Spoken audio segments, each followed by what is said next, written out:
Update India TV, हर खबर सच्चाई की ओर। नवजात बालक विक्री प्रकरणाची SIT मार्फत चौकशी करा।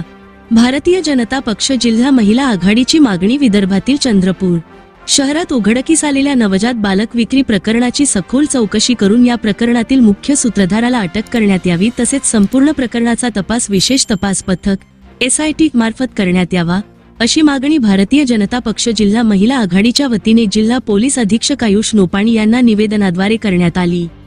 आज दिनांक 2 जुलै दिलेल्या निवेदनात म्हटले आहे की अटक करण्यात आलेल्या 2 महिलांनी यापूर्वीही अशा प्रकारचे गुन्हे केले असण्याची शक्यता नाकारता येत नाही।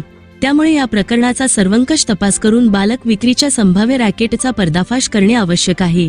या महिलांचे इतर शहरांशीही संबंध असण्याची शक्यता असल्याने संपूर्ण साखळी उघड करण्यासाठी SITची नियुक्ती करण्यात यावी, अशी मागणी करण्यात आली।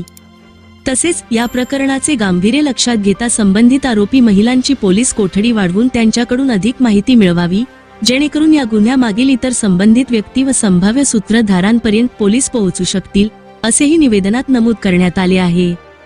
अपडेट इंडिया टीव्ही न्यूजने दखल घेतली असता यावेळी नगरसेविका सुनीता जयस्वाल, नगरसेवक रवी लोणकर, नम्रता आचार्य ठेमस्कर, शीला चव्हाण, माया उईके, मुग्धा खाडे, मनीषा महातव, समिस्ता फारुकी, इना शेख आणि जयश्री यात्राम आदी निवेदन प्रसंगी उपस्थित होत्या।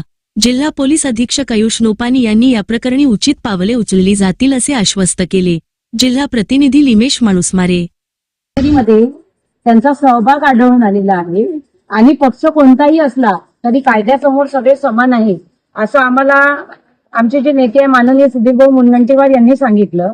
आणि त्यामुळे ते कुठल्या पक्षाचे आहे यापेक्षा त्यांनी गुन्हा कोणता केलेला आहे हे महत्वाचं असल्यामुळे आज आम्ही भारतीय जनता पक्षाकडून माननीय SP साहेबांना भेटायला आलो आणि या गुन्ह्यामागचे खरे सूत्रधार कोण आहे आणि यापूर्वी सुद्धा या महिलांनी अशा पद्धतीचं रॅकेट चालवलं आहे का, अशा पद्धतीचे गुन्हे त्यांनी याआधी केलेले आहेत का, आणि या गुन्ह्यासोबतच आणखी काही गुन्ह्यांमध्ये सुद्धा त्यांचा सहभाग आहे का, अशा पद्धतीची चौकशी SP साहेबांनी करावी ही विनंती आम्ही त्यांना केलेली आहे।